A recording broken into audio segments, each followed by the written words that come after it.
terbang di balik awan di atas puncak Gunung Bromo. Terlihat pemandangan yang sangat indah dan menakjubkan. Sungguh indah hasil karya Sang Maha Pencipta. Terbang dari puncak Gunung Batuk di desa Tanjakan.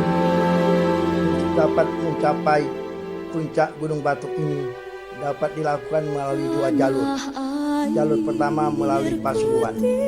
Mendaki Gunung Batuk menggunakan mobil menuju daerah Tanjakan sampai ke puncak Gunung Batuk. Atau dapat juga melalui jalur Probolinggo menuju daerah Bromo. Di daerah Bromo kita dihadang hamparan pasir yang sangat luas, pemandangan lain yang sangat mengasihkan.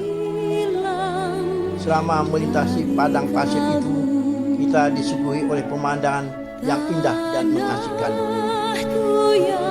Melalui jendela mobil, kita dapat melihat hamparan padang pasir yang luas, dikelilingi oleh bukit dan anak Gunung Bromo. Pemandangan yang luar biasa, hasil cipta yang sempurna dari Sang Maha Kuasa.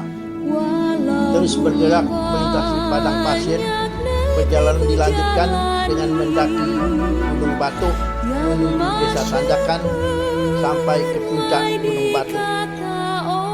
Sepanjang perjalanan kita disuguhi oleh pemandangan yang indah dan mengasihkan yang dapat dilihat dari kiri kanan jendela mobil. Tentu siapapun dapat menikmati keindahan alam ini asal datang ke daerah Bromo melalui dua jalur yang telah